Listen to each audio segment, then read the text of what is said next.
tal? ¿Cómo les va? Buenas noches, ¿cómo andan? Y nosotros dispuestos a compartir esta hora y media de televisión con ustedes, con mucha información hoy, con mucha información. Por supuesto, todos los que queremos esta provincia, queremos mostrarles, al menos los que trabajamos en los medios de comunicación, mostrarles las distintas facetas, las distintas caras que ocurren. Yo preocupado hoy, preocupado porque evidentemente nada va a cambiar en la empresa de electricidad de Misiones Sociedad Anónima. Digo, no tengo nada ni en contra del señor Ferreira, que ni siquiera lo conozco, lo vi un par de veces cuando era ministro o director de turismo, pero la verdad que preocupado, porque parece ser que todo aquello que se armó y que se dijo en su momento, que iba a ocurrir, que iba a haber una auditoría, y nosotros nos ilusionamos con la decisión del gobernador Pasalacqua, y nos desilusionamos después cuando nos enteramos que el Colegio de Ciencias Económicas de la provincia iba a actuar de nexo nada más, y que después el gobierno elegiría. Nada se sabe. En realidad tampoco es una auditoría hacia atrás, es una auditoría de ahí hacia adelante. Para mí casi un absurdo.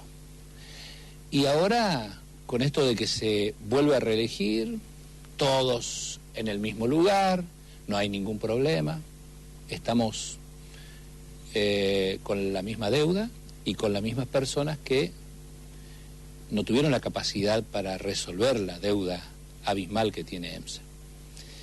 Porque aunque usted no crea, la energía es muy importante.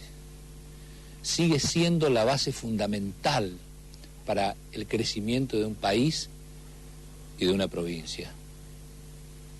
Y si tenemos una empresa que distribuye la energía en la provincia con deudas tan grandes como la que tiene EMSA, estamos mal. Pero bueno, tenemos muchos temas para tratar hoy. De eso se va a encargar mi compañera de trabajo, Alicia Rivas, de comentarles. Buenas noches. Buenas noches, Pepe. Buenas noches a la audiencia. Y vamos a comenzar el primer bloque hoy hablando del proyecto Inocencia, este proyecto que se presentó la semana pasada con presencia del cineasta, ex piloto, ex aviador y médico también, Enrique Piñeiro, que vino a presentar el proyecto, y está con nosotros el doctor Eduardo Paredes, que es el referente local, que va a explicarnos un poco de qué se trata. Después vamos a hablar con estudiantes de la carrera de Comunicación Social.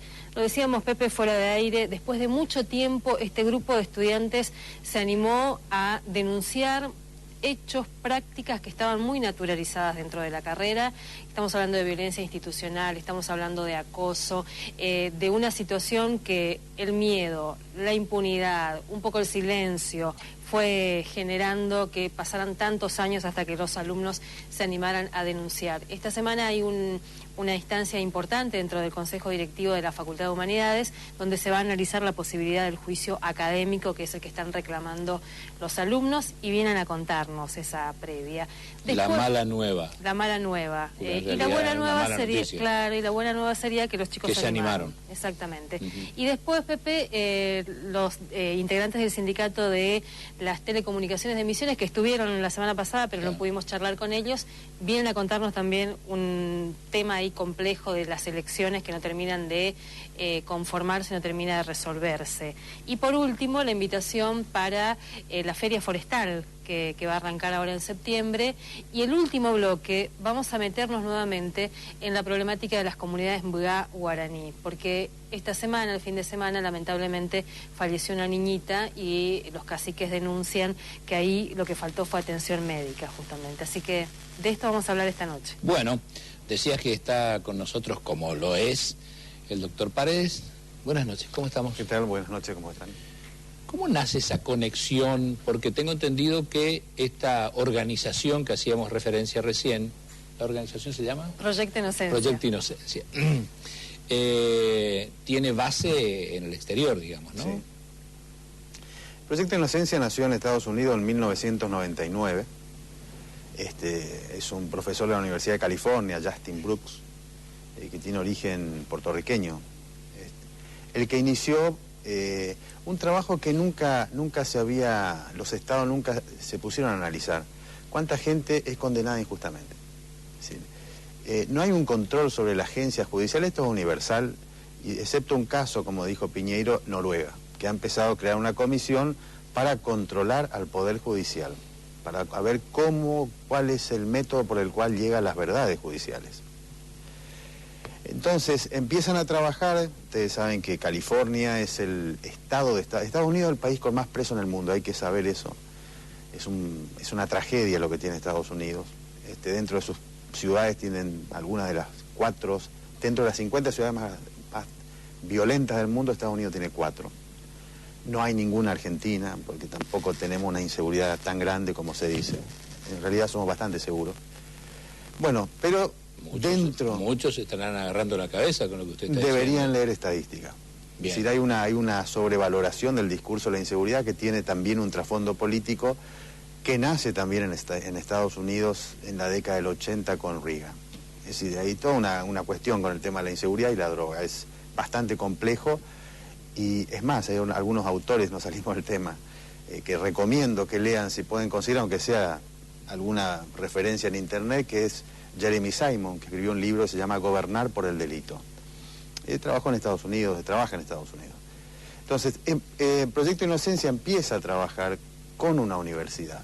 Empiezan a rever casos de condenas a muerte, de cómo se llega a la sentencia, y descubren las falencias tremendas y la inseguridad con que se condena gente, y logran revertir, gracias también al ADN, un montón de gente que estaba en el pabellón de la muerte, es decir, ya desahuciados.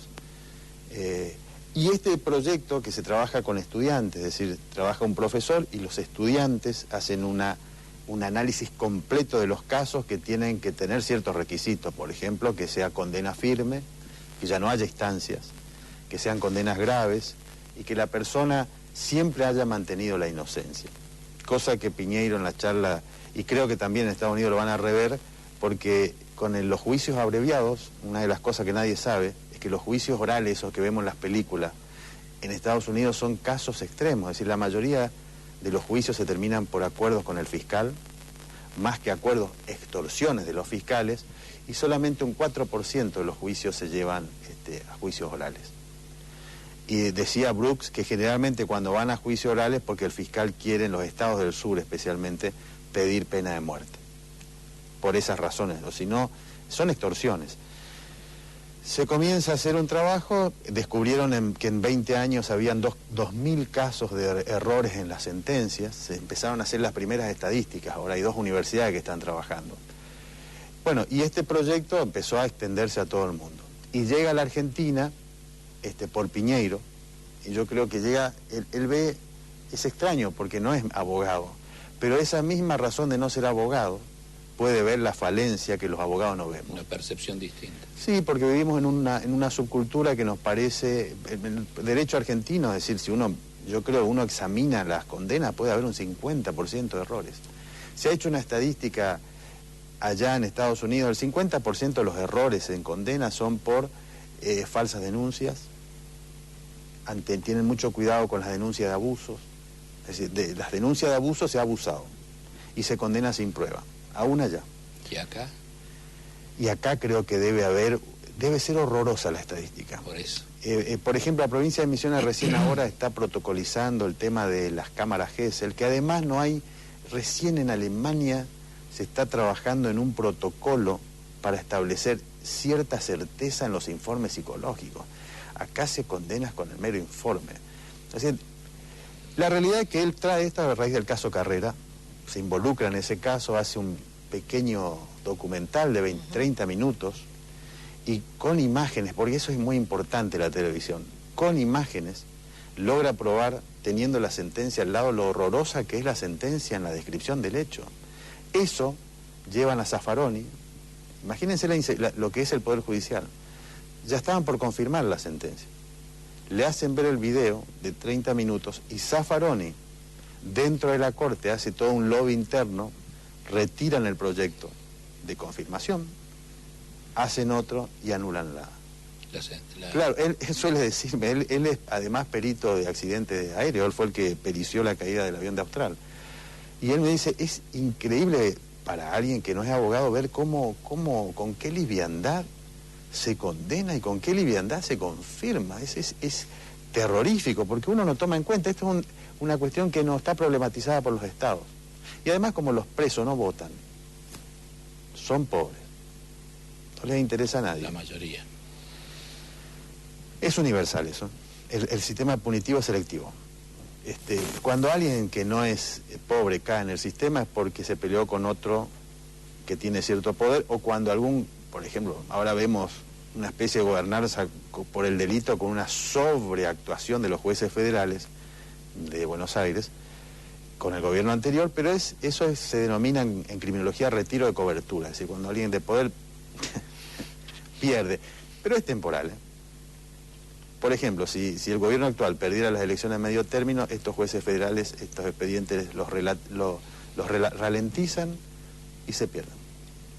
Bueno, hablábamos de imágenes, Alicia logró una entrevista con Enrique Piñeiro y bueno, ahí también hay algunas imágenes de ese documental que hizo Piñeiro, así que los invito a que observemos y que escuchemos todo lo que dice Piñeiro en esta entrevista, que es sumamente interesante. Presten atención, es sumamente interesante lo que dice este cineasta, piloto y demás, y médico, Enrique Piñeiro. A ver.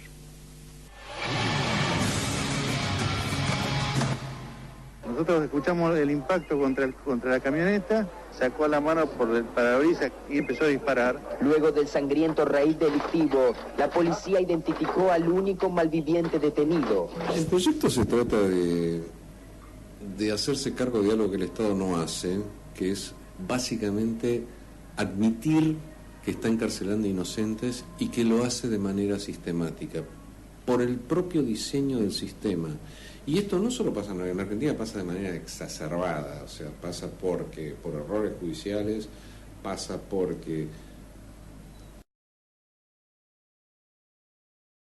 hay que llenar las cárceles con alguien, y si esos delincuentes a cárcel en realidad están enquistados adentro del sistema policial o del sistema judicial, obviamente hay que reemplazarlos por algún perejil, que normalmente es inocente.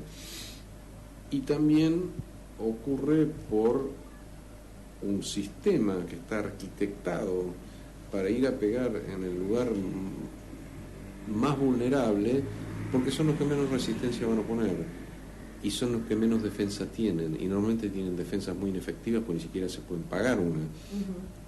Entonces son los olvidados del sistema y de la mano de Dios que terminan en esas catacumbas y todos tranquilos porque esas cárceles están llenas, no con las personas que deberían.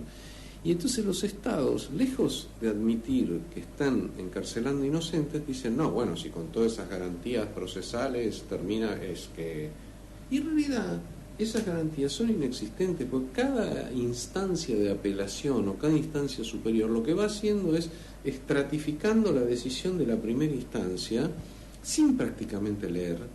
O sea, Borinsky, siendo presidente de la Cámara de Casación Penal en Buenos Aires, dijo en un reportaje que hicimos nosotros, así exactamente lo que esto, dijo, firmé 17.500 sentencias en 2 años y medio, contentísimo, con una sonrisa, se iluminó la cara. Quiere decir que está firmando una sentencia cada 12 minutos. Sos vos que estás diciendo que no lees nada.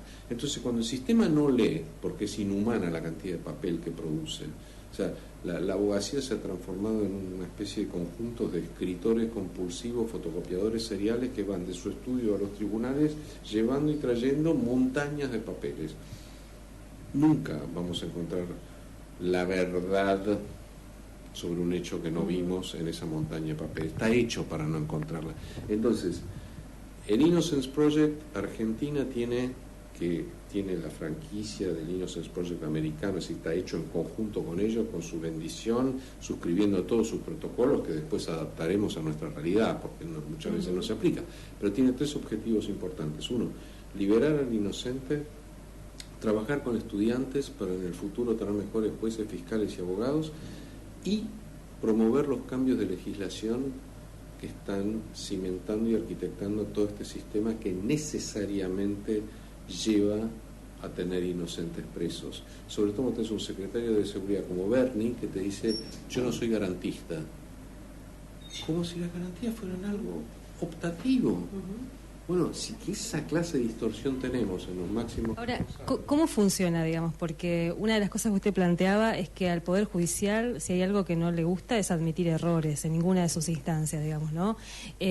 ¿Cuál es esa forma de operar que tiene el proyecto de inocencia como para que en algunos casos tenga efectividad, digamos? Una vez que la persona nos contacta, se nos declara inocentes a nosotros. No, ese requisito de se declara inocente en el juicio no lo tomamos, porque en realidad es una contradicción grande como una casa, porque la tercera o cuarta causa de condena errada es la falsa confesión, y no bajo tortura, sino simplemente bajo presión, extorsión, cansancio, mala conciencia situacional del imputado, que le hacen creer que dice que sí, se va a su casa, mentira, se queda a vivir ahí. Bueno, entonces se nos declara inocente. Lo que evaluamos son: si le faltan 3 años de condena, olvídate. Lo nuestro nos va a llevar 5, no tiene sentido. Si está dentro de un radio de acción que nuestra logística nos permita, que justamente la idea es hacer esto en la mayor cantidad posible de provincias, o sea, tener una filial, una organización melliza en Misiones ahora, y de hecho la primera que se abre, para analizar el caso, cosa que en primera instancia los estudiantes colaboran mucho, así empiezan a tener experiencia de campo real, y no esa cosa de escritor compulsivo y fotocopiador serial, sino ir a buscar la prueba, ir a buscar los testigos, reinterrogar a los testigos, convencerlos o preguntarles si están dispuestos a declarar en favor de nuestro defendido, y después, una vez que esto ocurre, bueno, hay que producir la prueba de su inocencia. Ahora estás en una situación inversa, o sea, completamente invertida la carga de la prueba. Sos vos que tenés que decir al Estado: mira, me encarcelaste mal y estas son mis pruebas de inocencia. ¿Y por qué eligió Misiones, digamos? ¿Hay alguna característica? No, es al revés. Es Eduardo Paredes, que, bueno, vos lo sabrás mejor, porque también estuviste involucrado en ese caso de Mario Bando. Digamos, yo lo conocí dando vueltas por ahí, creo que en Mendoza lo conocí. Y ya ahí te das cuenta que hay una cabeza y un espíritu y un sentimiento que está apuntado a darle defensa a la gente más vulnerable. Y de ahí, bueno, nos fuimos cruzando, y lo propuso él, en definitiva. O sea que la verdad yo estoy muy contento, porque si, imagínate, logramos hacer esto en la mayor cantidad posible de provincias, es una organización que en el fondo, si es exitosa, se va a disolver y el Estado se va a hacer cargo de liberar a los inocentes que sabe que está apresando.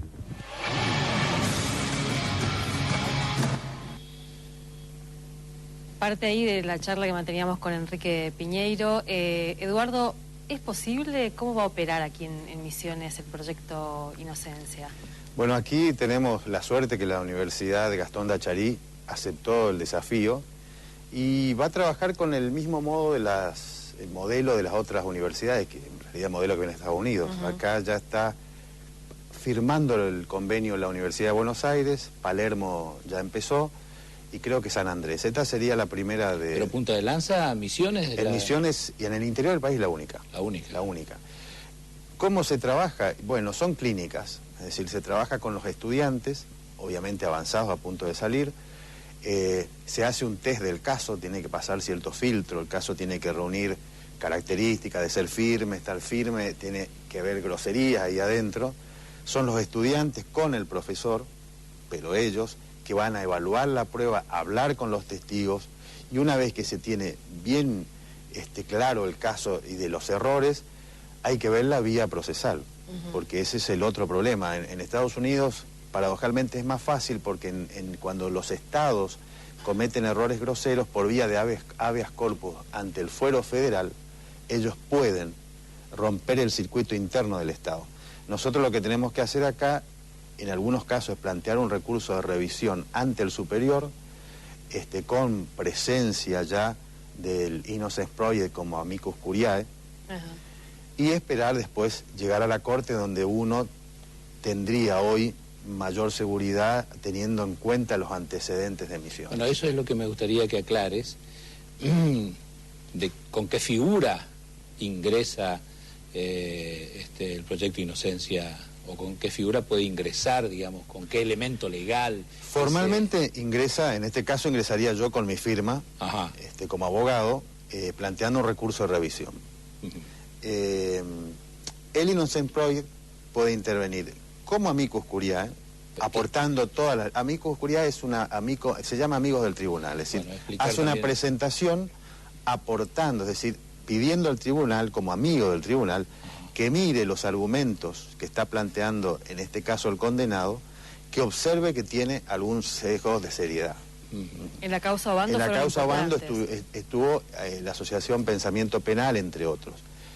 Ellos se presentan en el superior, en la Corte se han presentado varias veces. Pensamiento Penal ha logrado que se anule el caso Vázquez, hace poco tiempo, que también fue un error, porque Misiones ha cometido errores severos. El caso Iriarte también la Corte anuló, todas condenas perpetuas, y que la agencia judicial de la provincia debería replantearse, pero de buena manera, porque es de buena manera.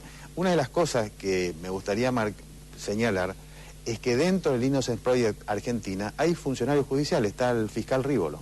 El fiscal federal Rívolo participa, quien es director es un diputado, el diputado, le olvidé el nombre ahora, que era fiscal federal, era fiscal administrativo, ahora no recuerdo, pero hay funcionarios judiciales que están también, integran el cuerpo directivo, digamos, no está cerrado solo a abogados, pero básicamente es un proyecto educativo. Trabaja con los estudiantes. Ahí comienza. Ahí comienza, para cambiar también el modelo de abogados.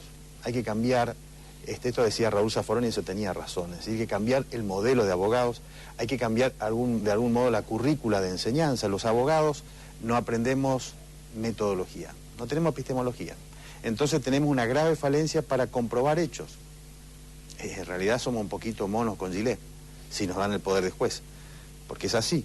Entonces, como decía Enrique, el que controla arriba es el que, igual que controló abajo, en realidad cree que el de abajo controló, se hablan de garantías, pero en realidad quedan palabras vacías, son como capas geológicas, en realidad nadie controla nada. Ahora, Eduardo, ustedes estarían haciendo de nuevo la instrucción, digamos, de la causa, digamos, o sea, reconstruyendo el hecho. Manteniendo la reserva, te pongo el caso que tenemos más o menos seleccionado ya. Ya hay un caso seleccionado. Hay un caso seleccionado donde hay en Misiones. Una persona que está condenada y está sufriendo prisión hace más de 10 años. Cuando uno observa el caso, el modo que se condenó este caso, uno toma los primeros testigos, pues es un caso raro porque hay 5 personas que ven un homicidio, que no se conocen, que ven el hacer la muerte. Es una persona que mata a otra. Sin embargo, cuando uno ve la sentencia, condenan a 3 personas como que matan a otra. Es decir, alteran el hecho nuclear. Entonces, cuando uno examina cómo llegan ahí, ve que hay por vía policial la introducción de testimoniales que alteran totalmente el hecho. Es una sentencia donde hay un condenado y probablemente un segundo condenado groseramente mal condenados a prisión perpetua. Entonces, este caso, ¿cómo se trabaja? Se hace una revisión completa y la única manera es por vía de un recurso de revisión. Esperemos que no tengamos que salir de Misiones, porque los tiempos, además de nuestro Poder Judicial, son muy largos. Pero la mayor baza la esperamos en la Corte, que finalmente sea la Corte la que anule el caso. ¿Qué creemos que va a pasar? De 3 acusados, hay uno que sería inocente. Hay un solo autor y condenaron a 3. Uno de los 3 que no es el autor... Hay 2 personas que están condenadas injustamente. Injustamente. Sí. Pero se va a presentar por uno solo. En realidad por 2, pero no, por la reserva del caso no puedo especificar. Pero en realidad hay uno que ya está hace un montón de tiempo injustamente condenado. Y es muy grosero este caso, por eso se eligió este. Me pensaba también en la expectativa que generó la presencia de Piñeiro. Yo estuve un domingo antes de la llegada de Piñeiro en un penal, y la gente la que iba a visitar a sus presos tenía el dato de que venía Piñeiro, y de hecho algunos llevaron sus causas Sí. a la charla, digamos, ¿no? Y ahí aparecía esto de que se necesitaba sentencia firme y nos decía una de las señoras, mi marido estaba con preventiva hace 4 años, por ejemplo. Y viola el Pacto de San José, por ejemplo, la ley 24390, es decir, la agencia judicial, esto ya lo decía Raúl Zaffaroni en un viejo libro, que capaz que lo conocen, Busca las penas perdidas.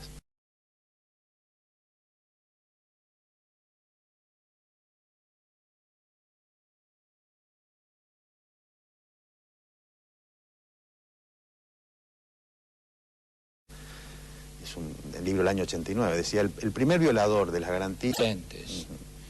Pero es un laburo muy minucioso, ahí en la cornisa es el que se hace para comenzar a trabajar. Hay un autor, hay una tesis de maestría chilena que leí hace poco, y hay una diferenciación bien clara que hace este tesista, hoy máster chileno.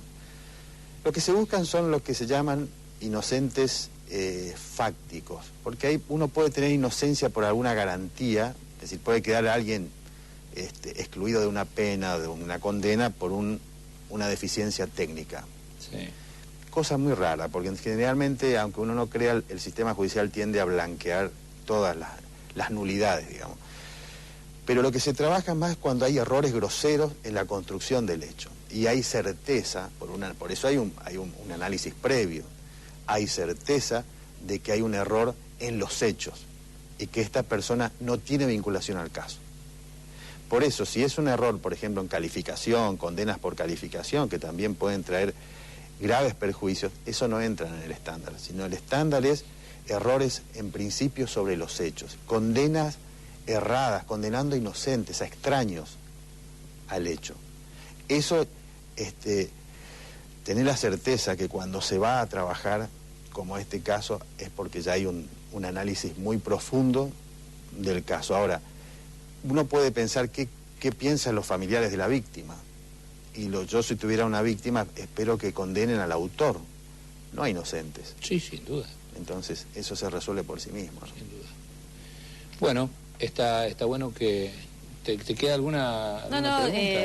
La curiosidad de cómo va a empezar a funcionar, ¿no? Que seguramente lo vamos a seguir también por la expectativa que esto genera y por algo que una vez nos decía Eduardo cuando estábamos trabajando la causa María Obando, que había que poner en crisis al Poder Judicial. Y yo en ese momento me decía, ¿cómo? Y me parece que el Proyecto Inocencia viene un poco a interpelar esta cuestión, ¿no? Son granitos de arena, son granitos de arena. Bueno, ojalá haga el aporte que deben hacer, lo que quieren hacer. Yo creo que todo sirve, todo es importante, y cuando hablamos de justicia siempre nos deja la impresión de que no está todo bien o no está nada bien, y cuando hay una bocanada de oxigenación como esto, por la forma y la seriedad que se trabaja, no solamente un invento criollo, sino que esto es algo internacional. No por eso tenemos que decir que todo lo que viene de afuera es bueno, pero esto es un proyecto serio internacional. Me parece que también nos da esperanza de que esto funcione y que sirva para nuestra provincia. Mira, sacar a una sola persona. Te cuento una pequeña anécdota. Brooks cuenta, esto lo leí y lo contó en Buenos Aires. Brooks es el creador del proyecto. Justin Brooks es joven, él tiene la primera persona que intervino fue porque una mujer firmó un juicio, lo que le llamamos juicio abreviado, por una condena a muerte. Entonces él dice, ¿cómo aceptó acordar si la pena es la muerte? Entonces él fue y habló con el abogado que dejó la profesión, por eso era un abogado muy noble, dejó la profesión. Él logró que la saquen del pabellón de la muerte, pero es inocente, pero no logró que la liberen. Hace 23 años que trabaja con el caso. Hace 23 años. Y él dice, yo voy a descansar el día que la ponga en un avión y vuelva a Santo Domingo. Entonces, así como el proyecto de inocencia muchas veces no logra nada, pero sacar una sola persona, injustamente creo que vale todo el esfuerzo. Qué apasionante. Gracias por acompañarnos, como siempre, muy amable. Señores, hacemos pausa. Cuando volvamos, charlamos del tema que había comentado Alicia, y tiene que ver con estudiantes que después de algún tiempo se animaron a denunciar irregularidades en un ámbito educativo. Ya volvemos.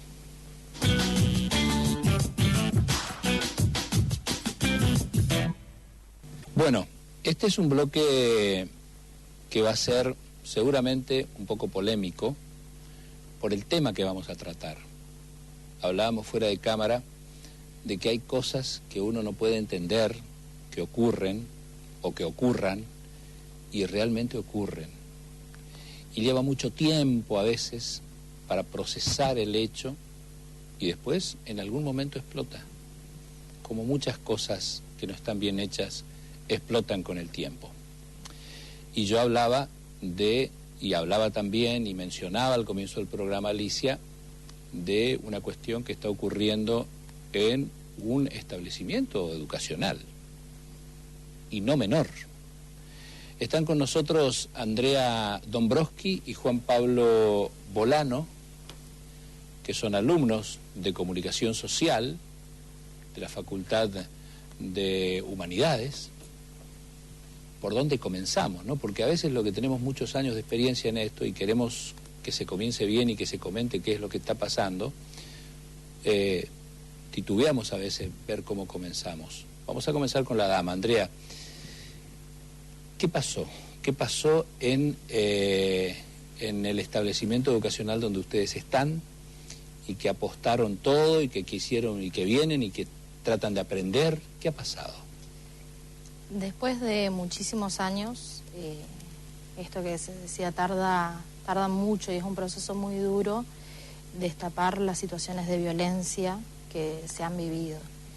Y creo que estamos en un momento histórico dentro de la Facultad de Humanidades y Ciencias Sociales, porque hemos logrado que muchos compañeros puedan denunciar por primera vez prácticas de violencia, que si empezamos a entender cada uno de los casos en sus particularidades son gravísimos, y que durante 20 años fueron siendo progresivos y se fueron naturalizando, lo hemos naturalizado, y nos cuesta mucho vernos como víctimas y ver lo que implican estas prácticas violentas.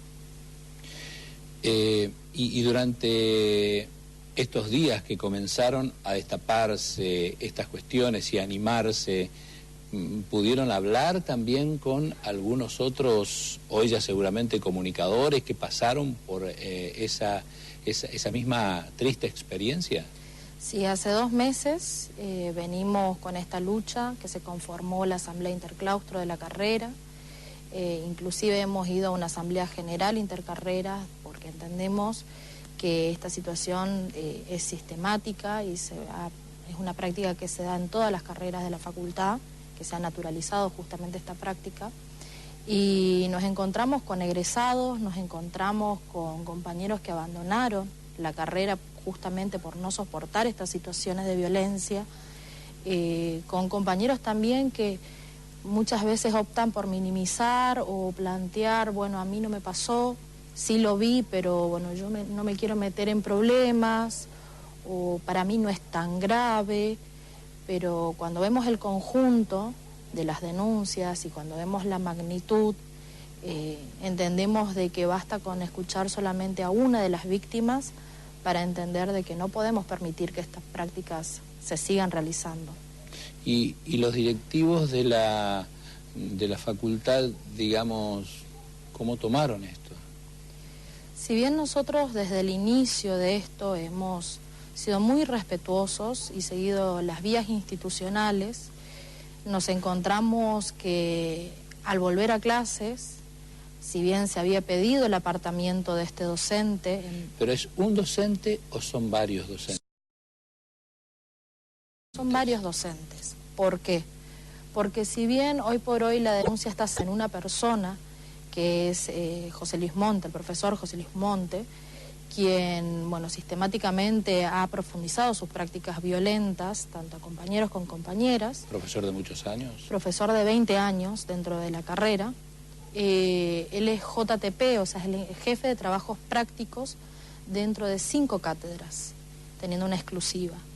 Y él está trabajando dentro de un equipo de docentes donde, bueno, el puntapié inicial para la denuncia, el conflicto inicial se da en la Cátedra de Práctica Profesional, que está a cargo del actual director de carrera, Gustavo Irala, y también trabaja con el actual vicedecano de la Facultad de Humanidades, que es Rubén Zamboni.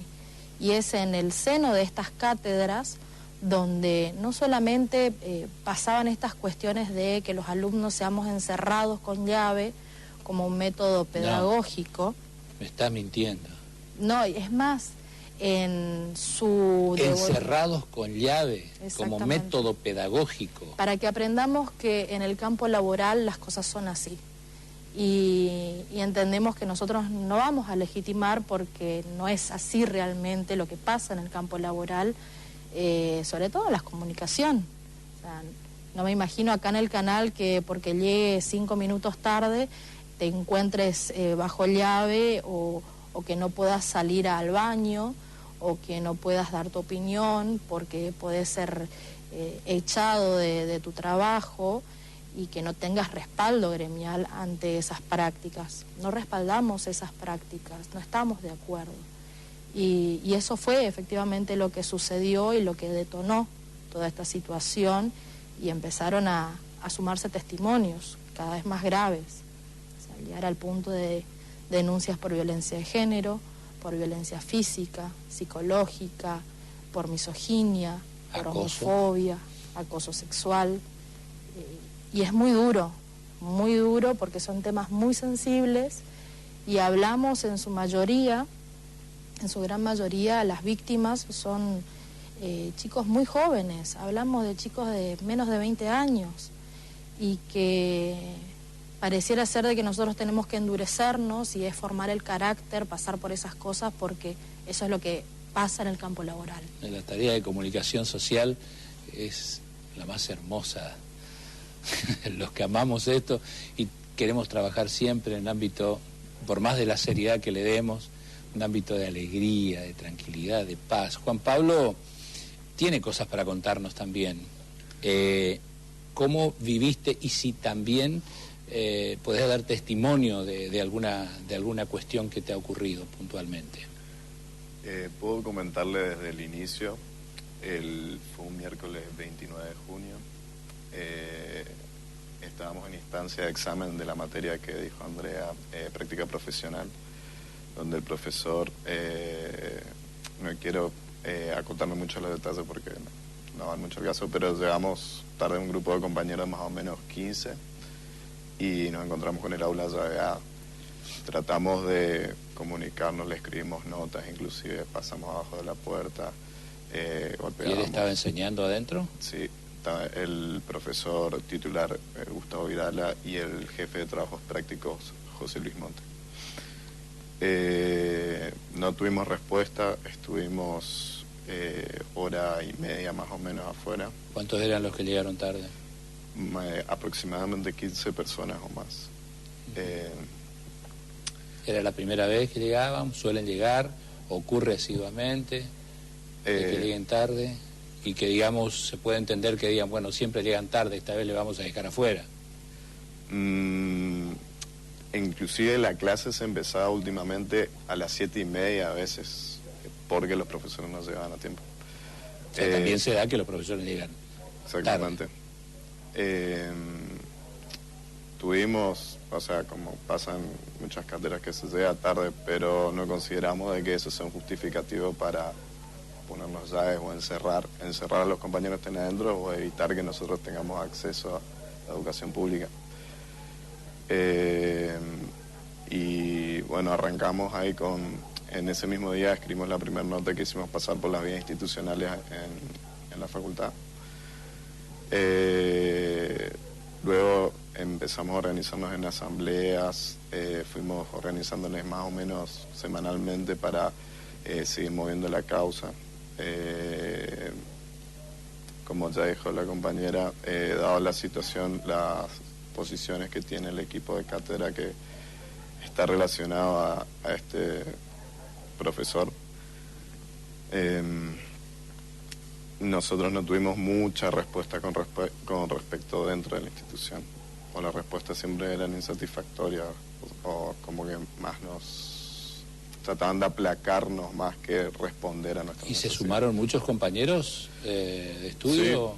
Sí. De hecho, para muchos de los que no somos parte de agrupaciones se sumaron, y que los que son parte de agrupaciones que están dentro de la asamblea se sorprendían por la cantidad que se sumaba. Y así fuimos juntando más y más testimonios, porque en principio fue lo de la llave, pero mientras nos fuimos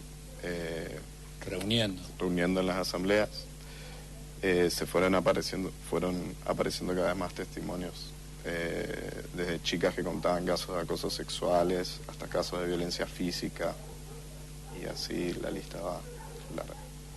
¿Del mismo profesor? Exactamente, del mismo profesor. ¿Cuál es el camino? El camino actual, y en esto de decir, hemos estudiado todas las normas dentro de la universidad, se ha solicitado juicio académico. ¿Por qué? Porque estas prácticas son causales para ese tipo de proceso legal. Entendemos de que, bueno, este jueves, a partir de mucha presión y gracias a que hemos logrado también mediatizar y que la comunidad en su conjunto conozca lo que está pasando dentro de la universidad, se ha garantizado tener una sesión extraordinaria del Consejo Directivo, donde si bien nos sorprende que en el orden del día hasta el momento no figura el pedido formal que se presentó en tiempo y forma de juicio académico y sumario administrativo, sí se van a tocar las problemáticas y denuncias en relación a este docente. Entendemos también de que se nos ha planteado que Zamboni no va a poder presidir el Consejo Directivo, siendo vicedecano, es quien preside, porque no se puede ser juez y parte, teniendo en cuenta también de que la primera sesión de consejo donde logramos tocar este tema, nuestros consejeros estudiantiles se abstuvieron de que se tocara este y otros 2 temas más, en relación a violencia y cambio de plan de estudio otro. Y a partir de la presión de la cantidad de estudiantes que fuimos a pedir que se toque, si bien en una primera instancia Zamboni dio el voto decisivo de que no se toque sobre tabla nuestra temática, se logró dar vuelta y se logró avanzar en este proceso. Y en este jueves lo que vamos la mayor cantidad de compañeros posibles y llamamos a la comunidad a hacerse presente también, porque es una instancia decisiva donde el Consejo debe dar curso al pedido de juicio académico y de sumario administrativo, porque entendemos de que se deben extinguir cualquier tipo de lazos con la universidad pública, de este tipo de personas que atentan contra los valores y principios de derechos humanos, de democracia, y de lo que nosotros entendemos de qué tipo de comunicación y comunicadores queremos, siendo formados en la universidad pública, y que este espacio es gracias al pueblo y el aporte del pueblo. Entonces entendemos de que queremos decir basta, y que realmente más allá de las palabras o de los actos o los discursos, tenemos que tomar acciones en contra de las violencias y a favor de las víctimas. Sin dudas. Un hecho sumamente preocupante en realidad.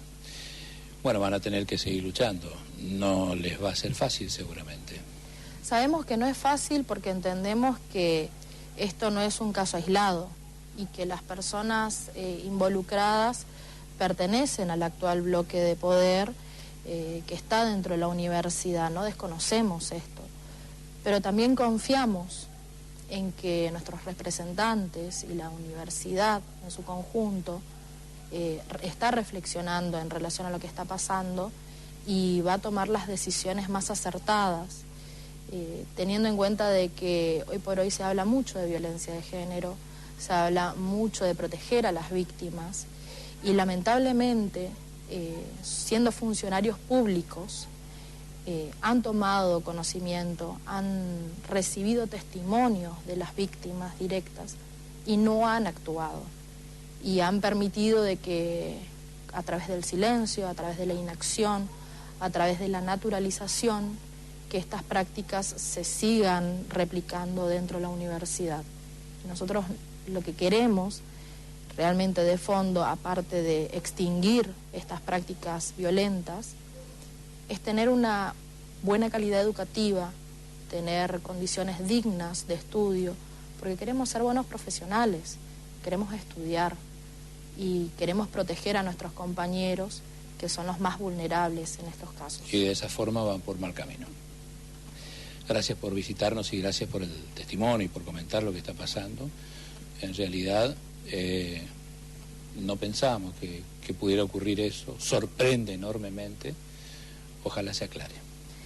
Gracias a ustedes, porque la verdad que sin el apoyo de los medios y nuestros futuros colegas, esto no saldría a la luz y no podríamos empezar a discutirlo realmente de fondo. Y esperamos a toda la comunidad este jueves a las 9 de la mañana en el edificio de Tucumán, en el primer piso, a presenciar la sesión de consejo. ¿Es libre? ¿Cualquiera puede ir a observar? Es un espacio libre, es un espacio de que cualquier persona puede participar. Todos los estudiantes tenemos derecho a presenciar estas sesiones y creo de que estamos tocando un tema muy sensible en nuestra sociedad que está en discusión y estamos tocando el futuro de muchos compañeros también. ¿De acuerdo? Totalmente. ¿Qué querés agregar? No, la verdad no, nada,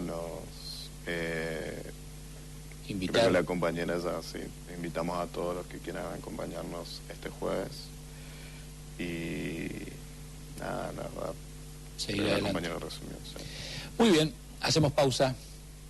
Ya estamos volviendo para hablar con la gente de las telecomunicaciones, que parece que también están teniendo algún inconveniente para poder dilucidar su tarea, para poder llevar adelante su tarea como corresponde. Pausa.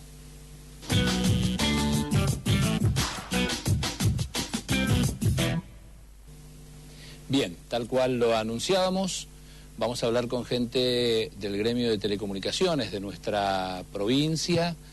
Están con nosotros Miguel Rauber y Claudio Squarek, que nos van a comentar qué está pasando con el gremio, que se llama, este gremio es SOECIDMI. SOECIDMI. ¿Digo bien, Miguel? SOECIDMI, es exactamente. Bueno, ¿qué está pasando? ¿Hay elecciones, no hay elecciones? ¿Se dan cada cuántos años? Bueno, principalmente, para poner en contexto la situación, Sí. Tenemos hace casi 2 décadas, Claudio por ahí me va a corregir, pero 2 décadas de una comisión directiva que viene heredando cargos. Como generalmente ocurre con todos los gremios.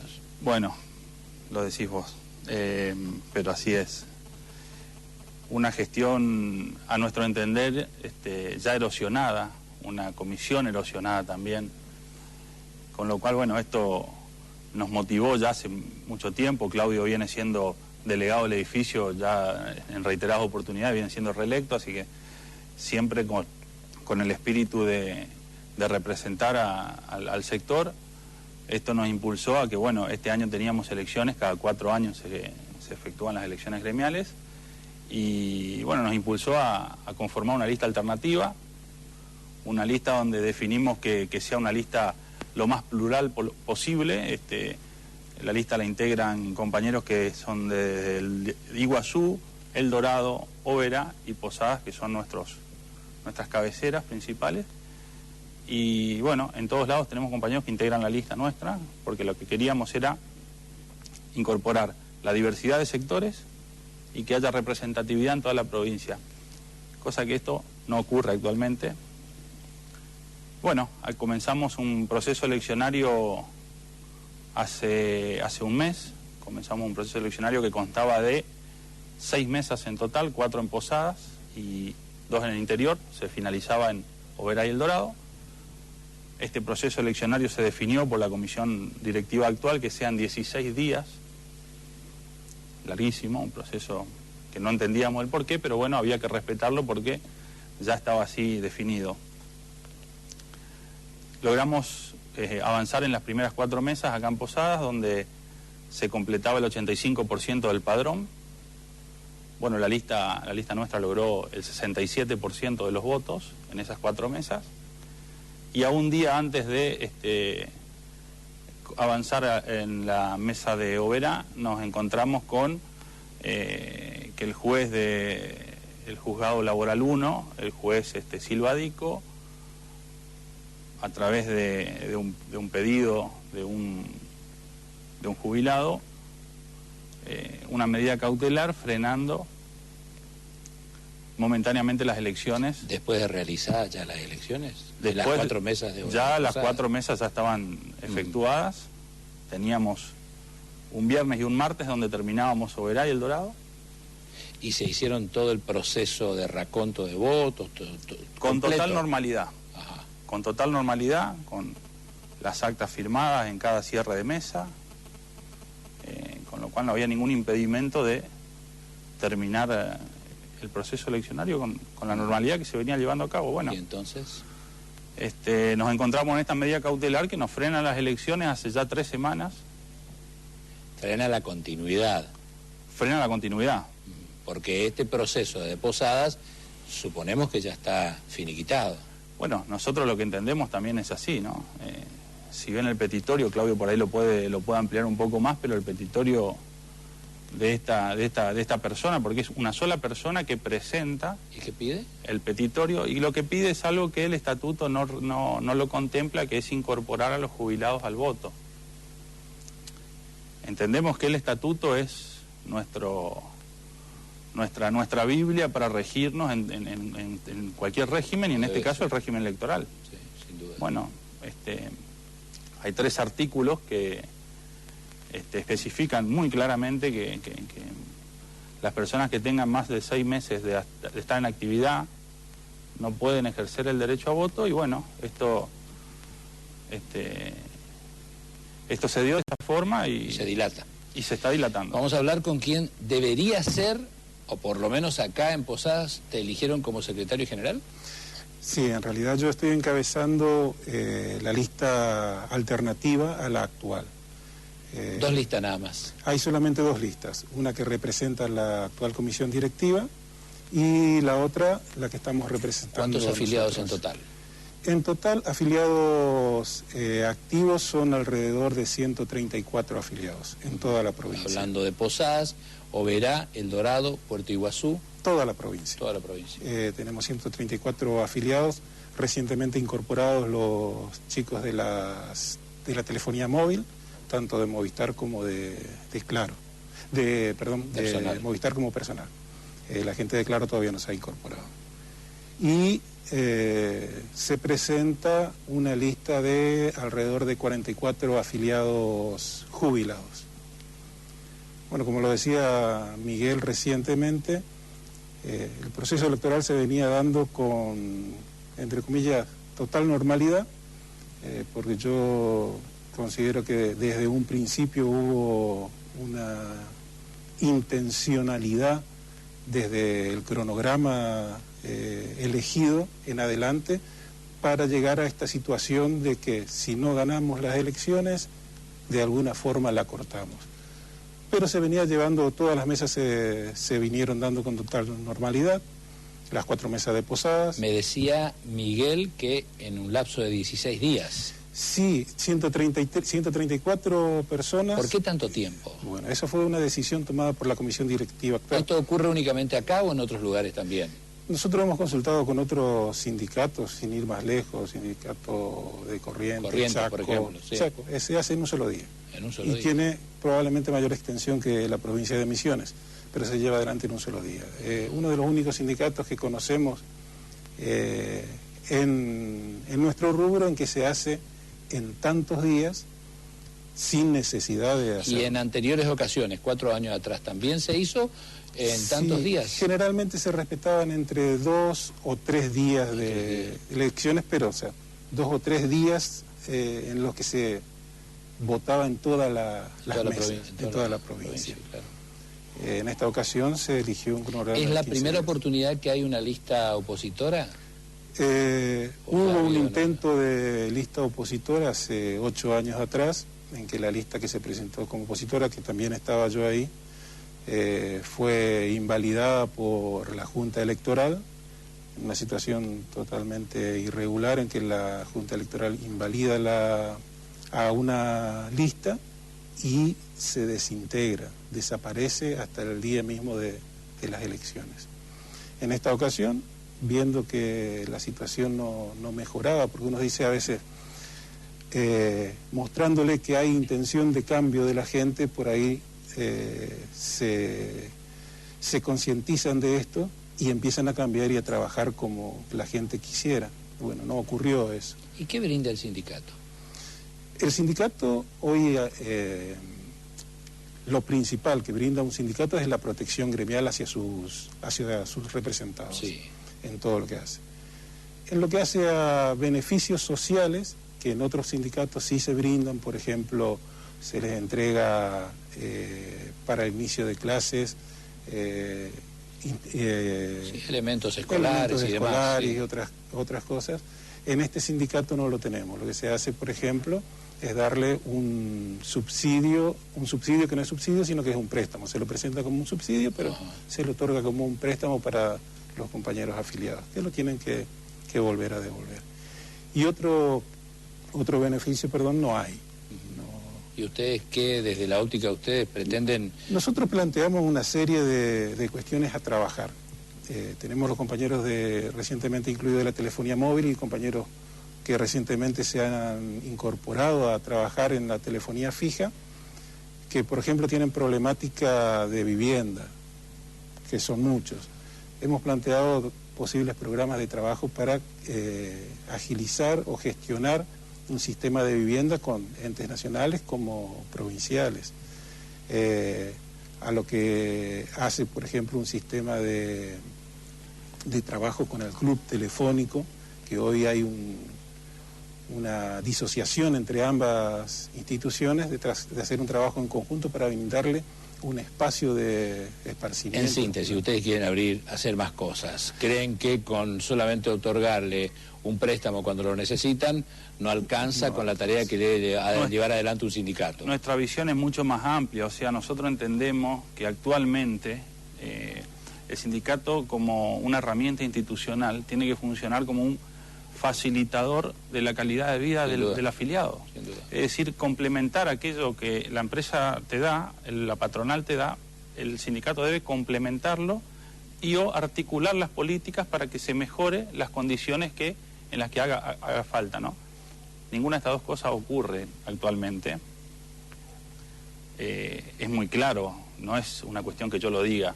Si uno va al balance del año pasado, mirás el balance y ves que es préstamos y agasajos que se traducen o asados. No hay otra cosa. Entonces, cuando me habla de políticas sociales, hoy nosotros estamos en política social cero. Beneficios cero, más que un préstamo que lo puedo ir a adquirir en cualquier casa financiera del centro, que abundan. Entonces, nuestra visión es mucho más amplia y mucho más profunda. Nosotros tenemos que ser, el gremio tiene que ser, y más de lo que es la telefonía, que ya actualmente son las tecnologías, más que telefonía solamente, las telecomunicaciones. Un facilitador, como herramienta institucional hay que hacerlo, hay que ejercer esa herramienta que pueda articular estos beneficios que pretendemos hacerlo. En otras provincias lo han hecho. El Chaco tiene su barrio de los telefónicos, ellos tienen más de 30 viviendas de los telefónicos, un barrio propio. Miguel, Claudio, ¿y qué van a hacer ahora? ¿Cómo queda esto? Bueno, nosotros estamos planteando, y por ahí, por este medio también nos queremos hacer oír por el juez que está teniendo intervención en esta causa, que nos está impidiendo terminar un proceso normal electoral, que es el juez Silvadico, a quien por ahí no podemos llegar de otra forma que quizás por este intermedio, de decirle, o sea, que los telefónicos queremos continuar con nuestro proceso electoral, finalizarlo y seguir en nuestra normalidad. Queremos terminar estas elecciones, que gane el que la gente quiera que gane, el que piense que mejor lo va a representar, y el resto nos encolumnaremos, si nos tocara perder, que creo que no va a ser así, nos encolumnaremos y trabajaremos por el bienestar y el beneficio de todos los compañeros. Incluso los que fueron opositores en esta situación anecdótica, como el resto de los compañeros. El juez hoy tiene en mano todo el material como para definir esta situación y permitirnos continuar. Lo que le pedimos es al juez que Por ahí, en el bloque anterior estábamos viendo de la justicia, de lo poco... y por ahí yo digo lo lenta que es la justicia, que en este caso, que es un caso sencillo... La justicia lenta no es justicia. En este caso, que es un caso sencillo, porque todo está escrito. Que eso tome una determinación lo más pronto posible para que se prosiga con el proceso eleccionario y cada uno elija a quienes creen conveniente elegir. Totalmente. Y que serán los mejores representados. Totalmente, totalmente. Y en ese sentido también agradecerle a las agrupaciones sindicales que en estas últimas semanas se han estado solidarizando con nosotros, ATE, CTA El Dorado, más de 50 delegados de los distintos edificios también de Telecom, que han hecho presentaciones de firmas pidiendo, por un lado, solidarizándose y pidiendo la continuidad y la finalización de nuestras elecciones. Gracias, muchachos, por venir y que tengan suerte. Ojalá que se regularice toda esta cuestión. Hacemos una pequeña pausa, señores. Cuando volvemos hablamos de una feria forestal que se viene con todo este mes de septiembre y que, a pesar de que la situación está un poco difícil en el país, tengo entendido que ya no dan abasto con el predio de la gente que va a participar. Así que hablamos con Josué Barrios, que es el presidente de la Feria Forestal, en un bloque cortito. Ya volvemos.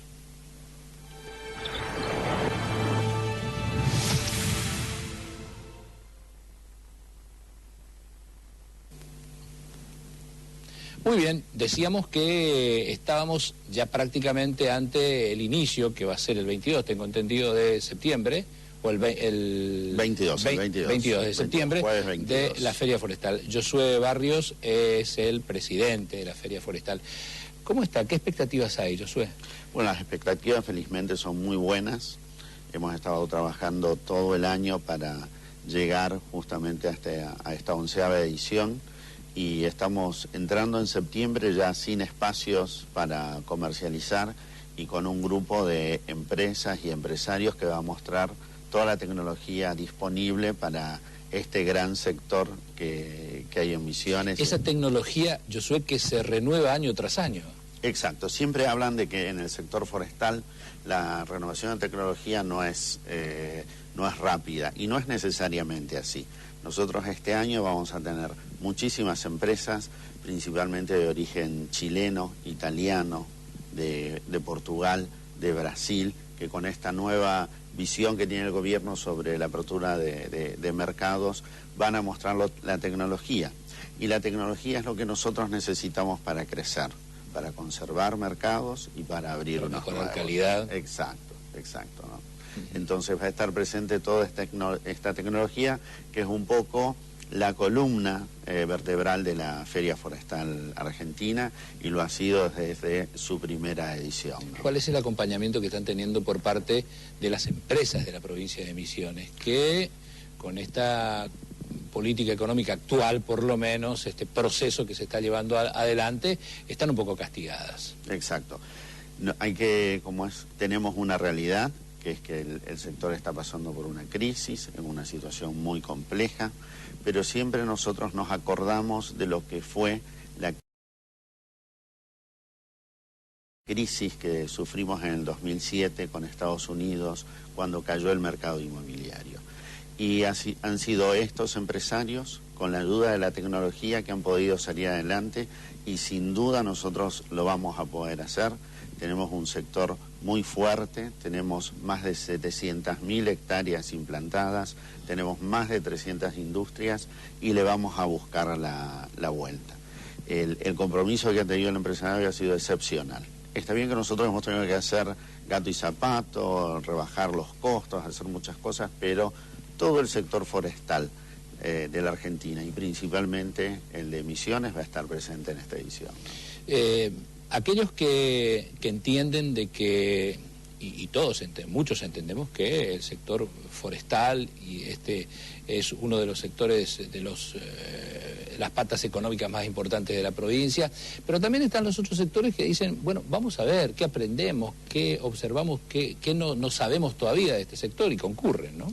Sí, por supuesto. Si bien te decía que la columna vertebral es toda la tecnología disponible para este sector que mueve la economía de la provincia, mueve la economía de la región.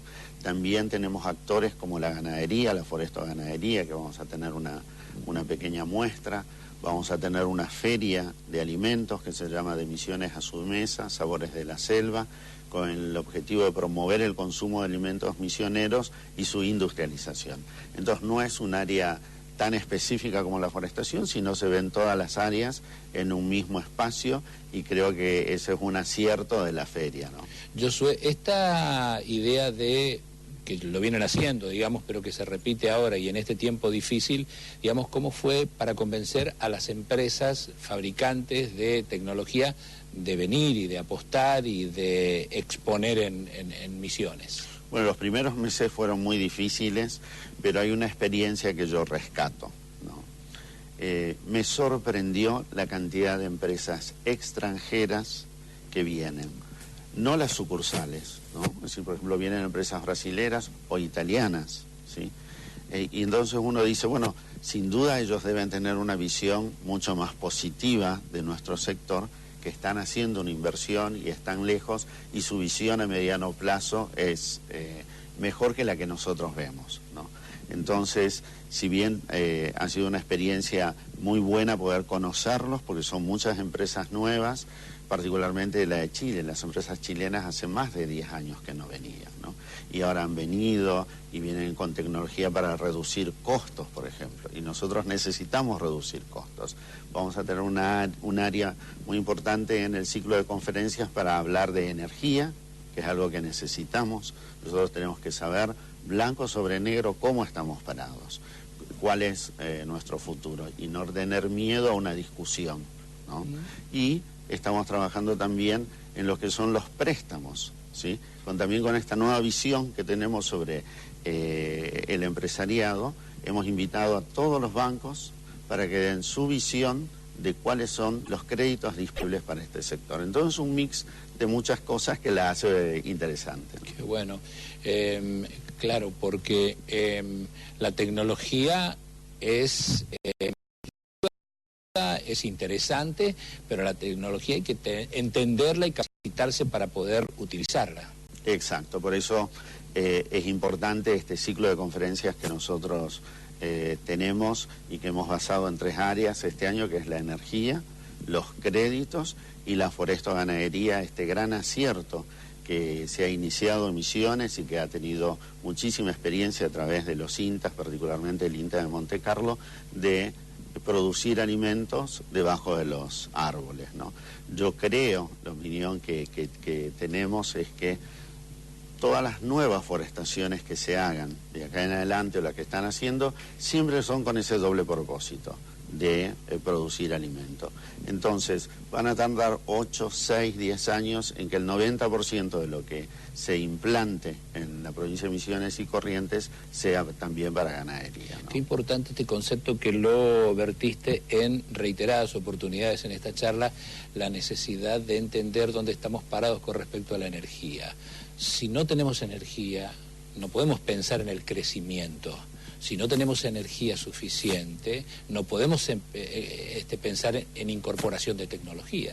Sí, y un poco creo que también lo que hace la feria es generar el escenario. Poner el escenario para discutir, para hablar, y te reitero, para ver y poner blanco sobre negro dónde estamos parados, cuáles son las soluciones alternativas, si es la eólica, la hídrica, cuáles son y todo lo que tenemos que tomar para crecer, porque nosotros necesitamos crecer, somos una provincia muy joven, el 40% de nuestros habitantes son jóvenes que obviamente necesitan trabajo, y la forestoindustria ha sido tal vez la mayor proveedora de mano de obra que tiene la región, ¿no? ¿Del 22 al...? Del 22 al 25 de septiembre. No hemos hablado mucho de la feria, pero creo que es importante también esto, de jueves a domingo, del 22 al 25. ¿Se cobra entrada? Se cobra entrada, pero esto sí, déjame decirlo que la entrada estimo que va a estar en 100 pesos, pero cuando va a una familia solo paga una persona. Nosotros queremos que vayan todos hemos repartido Básicamente invitaciones, básicamente la familia, que es mucha la que va, y nosotros hemos trabajado con mucho ahínco en un contexto muy difícil para que se haga esta feria, pero falta la otra mitad, que es el público visitante, ¿no? Y cuando nosotros decimos, hemos cambiado nuestro eslogan, porque no solo decimos que en septiembre somos todos forestales, sino que en Misiones somos todos forestales, porque es una realidad y que nosotros queremos que sea mucho más positiva. Cuando se acerque el 22 de septiembre, vamos a invitarte otra vez para profundizar y meternos un poquitito más en la feria misma. Perfecto. ¿Te acordás que te había hablado del sorteo de la casa? El sorteo de una casa, que es importante. ¿Y eso, cuál va a ser la modalidad, Josué? La modalidad es la persona que entra a la feria, ya sea invitado o que haya pagado la entrada, va hasta el stand de Apicofón, que es la cámara que nos está ayudando y está donando esta casa industrializada de madera, llena un formulario y participa el día domingo, que es el último día de la feria, en forma gratuita de una vivienda de madera. Nosotros hacemos esto no solo para sortear, no solo para que alguien tenga una casa de madera, sino porque creemos que las viviendas industrializadas de madera son las que más puestos de trabajo producen y son nuestras, y las hacemos nosotros y las tenemos que publicitar, y esta es una de las formas que tenemos. Son frescas, son cómodas, son prácticas. Son ambientalmente amigables. Exactamente. Gracias por visitarnos. Muchísimas gracias. Muy amable, ¿eh? Bueno, decía que seguiríamos ya porque estamos a algunos pocos minutos del final de nuestro programa para hablar con Alicia sobre un tema que nos preocupó el fin de semana y que ocurrió básicamente en la comunidad Isirí, así de... Agua que corre. Agua que corre. Exactamente. Isirí, de Mado, ¿no es cierto? Y esa situación llevó a que, bueno, lleguemos al cacique, que hablemos con él. Yo les propongo, Alicia y Sergio, escuchar un poco qué es lo que nos comentaba, porque acá hay una problemática mucho más grande. Sí. Más allá de esto triste y doloroso que es el fallecimiento de una niña, porque no tuvo la atención médica en el momento que necesitaba, sino todo un contexto que se da. Hablamos con Dalmacio Ramos, que es el cacique de esa comunidad, justamente el día que estaban, creo que el lunes, reuniéndose ayer lunes, sí, digo bien, reuniéndose con otros caciques de otras comunidades. Si el señor director así lo dispone, vamos a escuchar parte de la charla que teníamos en Radio El Pueblo con Dalmacio Ramos.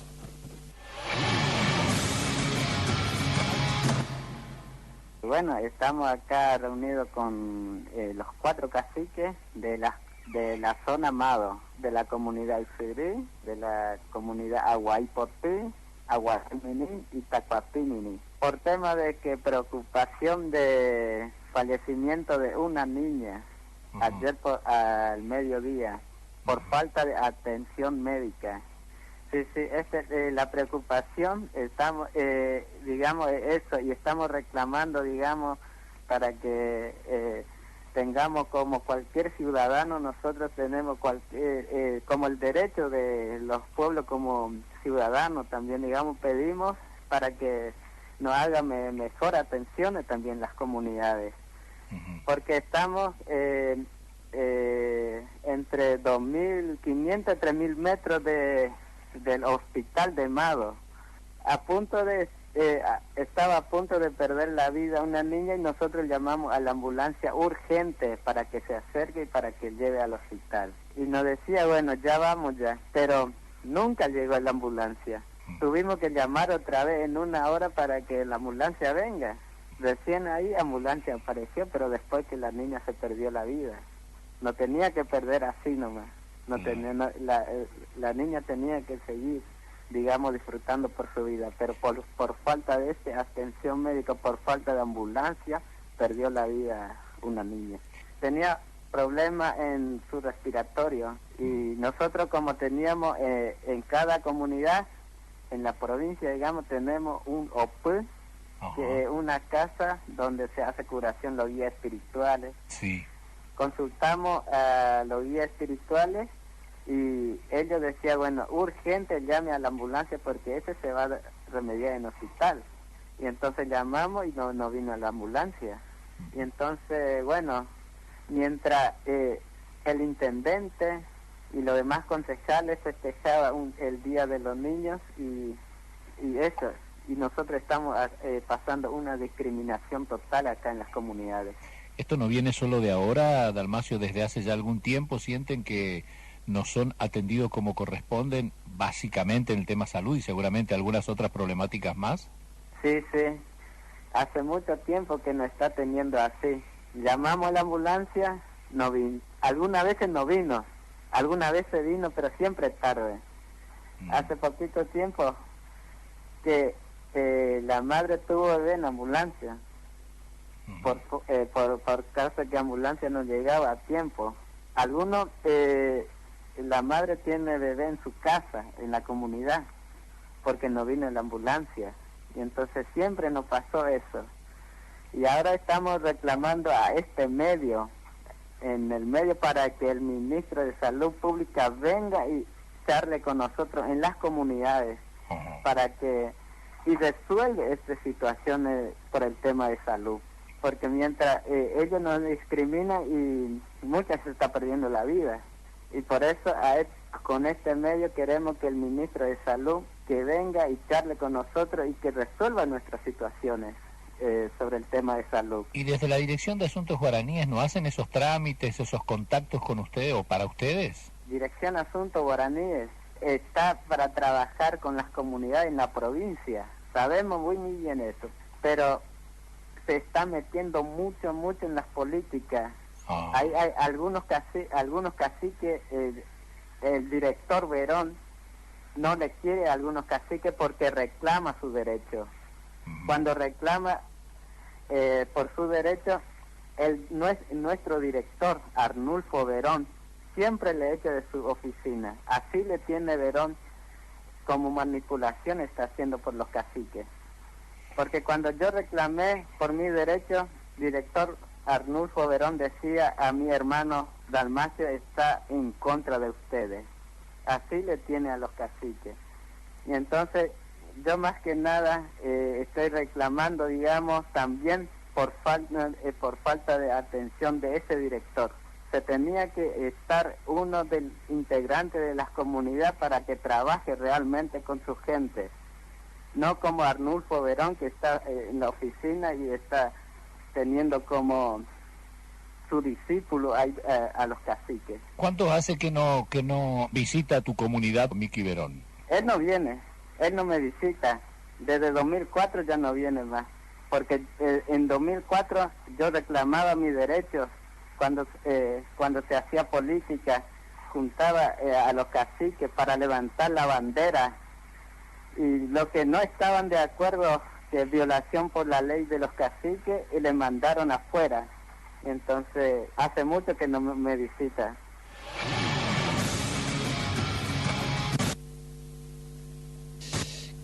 Qué tema, ¿no? Qué tema es. Nos quedan muy pocos minutos para que agregues algo. 2004, para seguir profundizando en algún momento, es un antes y un después en el reclamo de las comunidades indígenas, y desde el 2004 están denunciando a Arnulfo Verón por intromisión y otras cuestiones. Algunos pocos segundos. Son 37 familias. Las de esta comunidad viven prácticamente sobre la ruta 12, a muy pocos metros en Colonia Amado. Dicen que si no tienen la presencia del ministro de Salud, en los próximos días quieren cortar la ruta en reclamo. Es más, ellos dicen, la ruta 12 pasa por nuestro territorio. Así que nosotros tenemos derecho a sentarnos ahí y vamos a cortar la ruta en reclamo. Otra de las cosas que quiero decir es, se está discutiendo por estos meses el presupuesto. Me interesa mucho saber Asuntos Guaraníes qué presupuesto de la provincia tiene y también de qué manera lo invierten. Y bueno, que lo podamos tener a Verón acá en el programa un día sería con gusto. Interesante. Vamos a invitarlo. Vamos a invitarlo. O vamos a buscarlo para hablar. También, sí. Todos tienen derecho a hablar. Totalmente. Y queremos... Y aparte es un funcionario que tiene mucho para decir por los años que lleva dentro de él. ¿Cuántos años estará Verón? Y sí, desde el 2004. En el 2004 ya hacía estaba. varios años que... ya hacía varios años. Desde Quizás comenzó con la gestión ya de Rovira. De Rovira, Exactamente. 2013 entonces. Antes inclusive, antes, cuando Rovira fue gobernador por el PJ. Así que mucho antes. Pero el 2004 es un antes y un después. Y lo sostienen aún, ¿no? Que es la gran pregunta de por qué. Sí, depende de derechos humanos. Ahora depende de derechos humanos, porque es previo al ministerio inclusive. Primero estuvo la Secretaría, la Dirección de Asuntos Guaraníes, después se crea el Ministerio de Derechos Humanos y bajo ese ministerio la dirección. Gracias. No, por favor, a usted. Muy bien, nos estamos despidiendo, esperemos que nuestro programa haya sido útil, esa es nuestra intención de siempre. No crear polémica, no crear ningún tipo de cuestión que a ustedes no les sirva. Lo único que les sirve a ustedes es que cuando participan o cuando están observando en el televisor el foro, sea útil. Aprendan lo mismo que nosotros, algo más de lo que se debe aprender. Y nosotros nos encargamos de informarles. Nos reencontramos el próximo martes. Muchas gracias.